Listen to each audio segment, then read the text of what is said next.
Everyone, welcome to BPSC mentor. इस video में हम लोग परफेक्शन आईएएस के जून 2023 के बिहार के करंट अफेयर को डिस्कस करेंगे। ये वीडियो आपके आने वाले बिहार के सभी एग्जाम्स के पॉइंट ऑफ व्यू से बहुत इंपॉर्टेंट है, तो इस वीडियो को पूरा एंड तक जरूर देखें और जितने भी फैक्ट्स इस वीडियो में बताए जाते हैं उन्हें याद करने की कोशिश करें। और अगर आपको ये वीडियो पसंद आता है तो प्लीज इसे लाइक करें और अगर आप हमारे चैनल पर नए हैं तो इसे सब्सक्राइब करें और साथ ही बेल आइकन भी प्रेस कर दें ताकि आपको हमारे आने वाले नए वीडियोस का नोटिफिकेशन मिल सके। और इस वीडियो को अपने दोस्तों में शेयर जरूर करें। तो आइए हमारे वीडियो की शुरुआत करते हैं। पहला है पोस्ट मैट्रिक छात्रवृत्ति योजना। ये एक नई छात्रवृत्ति योजना है और इसके लिए पात्रता है पिछड़े और अत्यंत पिछड़े परिवार जिनकी वार्षिक आय 3 लाख रुपए से अधिक नहीं है। तो ये याद रखेंगे, पोस्ट मैट्रिक छात्रवृत्ति योजना के लिए वैसे लोग पात्र होंगे जो पिछड़े और अत्यंत पिछड़े परिवार से होंगे और उनकी वार्षिक आय 3 लाख रुपए से अधिक नहीं होगी। और इसमें चिकित्सा, इंजीनियरिंग, प्रबंधन और कानून आदि को शामिल किया गया है। मतलब कि इन चारों स्ट्रीम या इसके अलावा और कोई स्ट्रीम होगा तो उसको ये छात्रवृत्ति योजना का लाभ प्राप्त होगा। इसके अंतर्गत वार्षिक छात्रवृत्ति 1 लाख रुपए से लेकर 4 लाख रुपए तक है और मान्यता प्राप्त गैर सरकारी शिक्षण संस्थानों में पढ़ने वाले छात्रों की तुलना में सरकारी शिक्षण संस्थानों में पढ़ने वाले छात्रों को प्राथमिकता दी जाएगी। नेक्स्ट है किसान क्रेडिट योजना केसीसी। सरकार ने केसीसी योजना के तहत ऋण वितरण के लक्ष्य को दुगना कर दिया है। ऋण स्वीकृति 5 अरब रुपए हुई है और बिहार राज्य सहकारी बैंक द्वारा सभी 38 जिलों में 1,50,000 पंजीकृत किसानों के बीच वितरित किया जाना है और इसके लाभार्थी अन्य किसानों में पैक्स, वेजफेड, मत्स्य पालन और पशुपालन। और गत वर्ष 2021-22 में लगभग 50,000 किसानों को 133 करोड़ 52 लाख रुपए का ऋण वितरित किया गया था और इस बार जो है 1,50,000 पंजीकृत किसानों को ये वितरित किया जाएगा। नेक्स्ट है दिव्य प्रकाश। ये नासा के आर्टेमिस मून मिशन कार्यक्रम रोवर टीम में ये शामिल हैं, दिव्य प्रकाश, और ये मुजफ्फरपुर के रहने वाले हैं। दिव्य ने परसेवरेंस रोवर में कैटरपिलर ट्रैक लगाने का आइडिया दिया जिससे रोवर फंस न जाए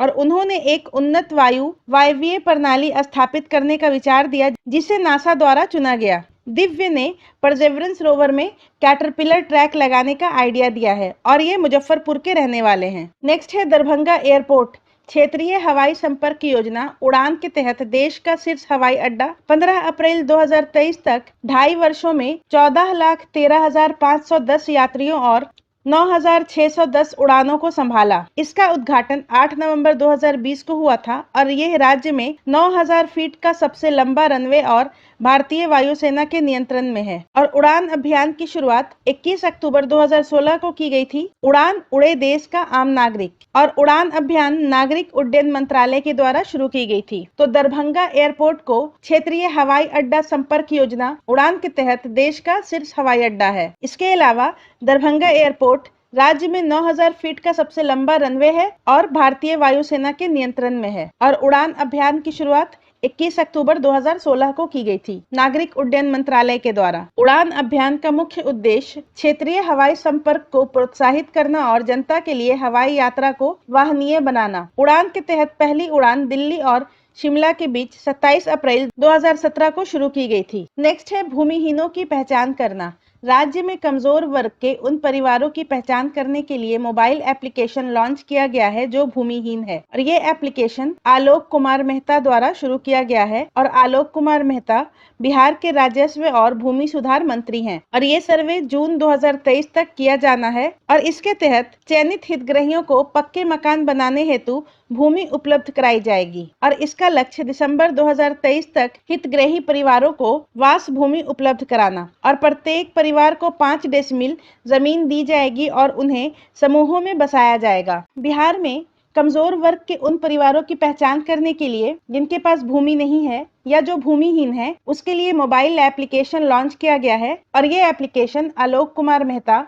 जो कि बिहार के राजस्व और भूमि सुधार मंत्री हैं उनके द्वारा शुरू किया गया है और इसके तहत चयनित हितग्राहियों को पक्के मकान बनाने के लिए 5 डेसिमिल जमीन उपलब्ध कराई जाएगी और उन्हें समूहों में बसाया जाएगा। नेक्स्ट है जाति सर्वेक्षण। पटना उच्च न्यायालय ने राज्य में किए जा रहे जाति आधारित सर्वेक्षण पर रोक लगाने का आदेश दिया। अखिलेश कुमार द्वारा दायर एक याचिका ने अदालत को बताया कि सरकार आकस्मिक निधि का दुरुपयोग कर रही है और इस तरह के सर्वेक्षण राज्य के अधिकार क्षेत्र से बाहर हैं। तो पटना हाई कोर्ट ने जाति आधारित सर्वेक्षण पर रोक लगाया है और इसके लिए याचिका दायरकर्ता अखिलेश कुमार हैं। राज्य के लिए एडवोकेट जनरल पीके शाही ने कहा, जन कल्याण के लिए योजनाएं बनाने के लिए सर्वेक्षण किया जा रहा था। तो बिहार के एडवोकेट जनरल पीके शाही हैं और इस सर्वे का दूसरा चरण मतलब कि जाति आधारित जनगणना का दूसरा चरण 15 अप्रैल को शुरू हुआ था और 15 मई तक पूरा किया जाना था। नेक्स्ट है पर्यावरण मुआवजा। नेशनल ग्रीन ट्रिब्यूनल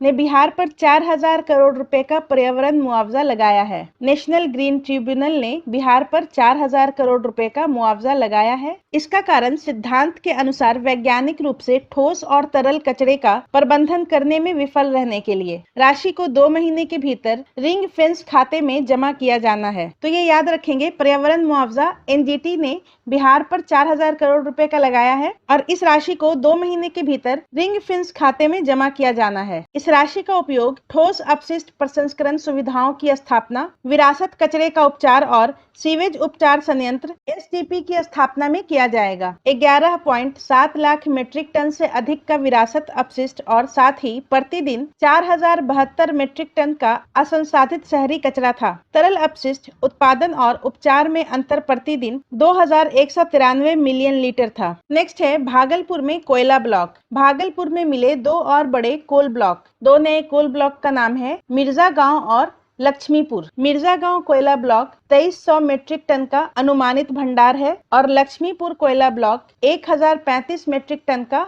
अस्थायी कोयला रिजर्व है। कोयला खादान योजना और डिजाइन संस्थान लिमिटेड CMPDIL रांची द्वारा ये पहचाना गया है। तो भागलपुर में 2 कोयला ब्लॉक मिला है, मिर्जा गांव और लक्ष्मीपुर। मिर्जा गांव में 2300 मीट्रिक टन और लक्ष्मीपुर में 1035 मीट्रिक टन का कोयला का भंडार मिला है। नेक्स्ट है मिशन परिवर्तन। इसका उद्देश्य है स्वच्छता और मे आई हेल्प यू डेस्क सहित सभी मेडिकल कॉलेज अस्पतालों के स्वास्थ्य में सुधार करना। तो ये याद रखेंगे, मिशन परिवर्तन का उद्देश्य स्वच्छता और मे आई हेल्प यू डेस्क सहित सभी मेडिकल कॉलेज अस्पतालों में स्वास्थ्य में सुधार करना और ये मिशन जिला अस्पतालों की स्थिति में सुधार के लिए मिशन 60 दिन के तर्ज पर है। नेक्स्ट है चौथा कृषि रोड मैप। बिहार कैबिनेट ने राज्य के चौथे कृषि रोड मैप को मंजूरी दी। अनुमानित लागत अगले 5 वर्षों में 1.62 लाख करोड़ रुपया है और ये 1 अप्रैल 2023 को लागू होगा और इसे 2028 तक जारी रखा जाएगा। तो चौथा कृषि रोड मैप का लागत है 1.62 लाख करोड़ रुपया और इसकी शुरुआत 1 अप्रैल 2023 से की जाएगी। नेक्स्ट है BFIQR ऐप। इसकी शुरुआत जल संसाधन विभाग के द्वारा की गई है और BFIQR बाढ़ और सिंचाई त्वरित प्रतिक्रिया के लिए बिहार ई सिस्टम है। इसका उद्देश्य बिहार में बाढ़ और सूखे के प्रभाव को कम करना है। इसका कार्य स्वचालित प्रणाली के माध्यम से बाढ़ एवं सिंचाई से संबंधित आवश्यक जानकारी वास्तविक समय में प्रदान करना है। तो BFIQR बाढ़ और सिंचाई त्वरित प्रतिक्रिया के लिए बिहार का ई सिस्टम है और इसे जल संसाधन विभाग के द्वारा शुरू किया गया है। नेक्स्ट है प्रसूति देखभाल के लिए कौशल संवर्धन केंद्र पटना में शुरू किया गया है और ये federation of obstetrician and gynaecological societies of India के द्वारा प्रसूति देखभाल के लिए कौशल संवर्धन केंद्र की शुरुआत की गई है पटना में और भारत के पूर्वी क्षेत्र में अपनी तरह का ये पहला केंद्र है और ये CSE कार्यक्रम के तहत पंजीकृत सुविधाओं के लिए मान्यता मानकों के आधार पर गुणवत्ता सुधार प्रशिक्षण प्रदान करेगा। नेक्स्ट है मखाना अनुसंधान केंद्र। दरभंगा में मखाना अनुसंधान केंद्र RCM को राष्ट्रीय मखाना अनुसंधान केंद्र NRCM के रूप में नया स्वरूप दिया गया है। भारतीय कृषि अनुसंधान परिषद द्वारा राष्ट्रीय दर्जा वापस मिला और ये ICAR के प्रशासनिक नियंत्रण के तहत है। दरभंगा में मखाना अनुसंधान केंद्र को राष्ट्रीय मखाना अनुसंधान केंद्र के रूप में नया स्वरूप दिया गया है। यह भारतीय कृषि अनुसंधान परिषद के प्रशासनिक नियंत्रण के तहत है। NRCM के बारे में देख लेते हैं। NRCM का फुल फॉर्म होता है नेशनल रिसर्च सेंटर ऑफ मखाना और इसकी स्थापना 2002 में की गई थी और इसका फोकस मखाना का संरक्षण, अनुसंधान और विकास है। मछली सहित अन्य जलीय फसलों को शामिल करने के लिए अब जनादेश का विस्तार किया गया है। अतिरिक्त जानकारी, मिथिला क्षेत्र में मखाना, जिसे लोमड़ी अखरोट के नाम से भी जाना जाता है, के वैश्विक उत्पादन का 90% किया जाता है। मखाना एक अत्यधिक पौष्टिक जलीय फसल है और अगस्त 2022 में मखाना को जीआई टैग मेकिंग मिला है। मखाना बिहार में 15वीं जीआई टैग की गई वस्तु और 5वां कृषि उत्पाद है और दरभंगा मखाना के लिए एक जिला एक उत्पाद योजना, वन डिस्ट्रिक्ट वन प्रोडक्ट के उत्कृष्ट कार्यान्वयन के लिए 2021 में उत्कृष्टता के लिए प्रधानमंत्री पुरस्कार से सम्मानित किया गया था। इसे central institute of post harvest engineering and technology, ये लुधियाना में स्थित है। नेक्स्ट है खाद्यान्न उत्पादन। वर्ष 2022-23 खरीफ सीजन के लिए खाद्यान्न उत्पादन का तीसरा अनुमान संकलित किया गया और गेहूं का उत्पादन 63 लाख मीट्रिक टन किया गया। चावल का उत्पादन 76 लाख मीट्रिक टन हुआ और कुल खाद्यान्न उत्पादन 180 लाख मीट्रिक टन हुआ और वर्ष 2021-22 की तुलना में थोड़ा कम है, जब राज्य ने 184 लाख मीट्रिक टन खाद्यान्न रिकॉर्ड किया था। तो बिहार में वर्ष 2022-23 के लिए कुल खाद्यान्न उत्पादन 180 लाख मीट्रिक टन है। नेक्स्ट है राष्ट्रीय जल पुरस्कार 2022। केंद्रीय जल शक्ति मंत्रालय ने बिहार को जल संरक्षण में तीसरा सबसे अच्छा राज्य माना है। बिहार को सर्वश्रेष्ठ राज्यों की श्रेणी में शामिल किया गया है। जल संरक्षण में प्रौद्योगिकी के उपयोग की मान्यता।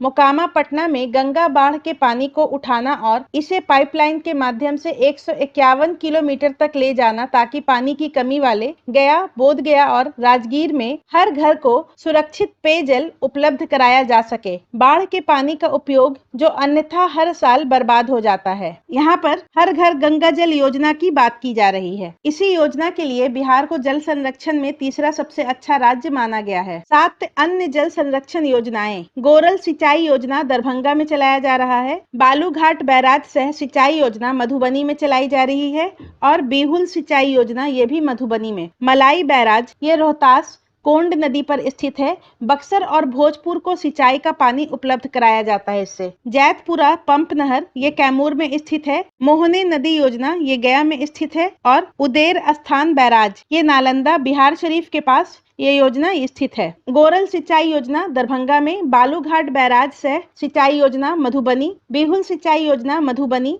मलाई बैराज रोहतास कोंड नदी पर स्थित है। बक्सर और भोजपुर को इसके सिंचाई का पानी उपलब्ध कराया जाता है। जैतपुरा पंप नहर कैमूर, मोहने नदी योजना गया और उदेर स्थान बैराज नालंदा में बिहार शरीफ के पास स्थित है। नेक्स्ट है साइकिल योजना। बिहार सरकार की चर्चित साइकिल योजना को जाम्बिया समेत 6 अफ्रीकी देशों में अपनाया गया है। 2006-07 में इसे लॉन्च किया गया था और माध्यमिक शिक्षा के स्तर पर लैंगिक असमानता को कम करने में सफल हुआ था। 2015-16 में मॉडल पेश किए जाने के 1 साल बाद जाम्बिया में एक अध्ययन किया गया था। बिहार सरकार की चर्चित साइकिल योजना को जाम्बिया समेत 6 अफ्रीकी देशों में अपनाया गया है और साइकिल योजना बिहार सरकार के द्वारा 2006 में लॉन्च की गई थी।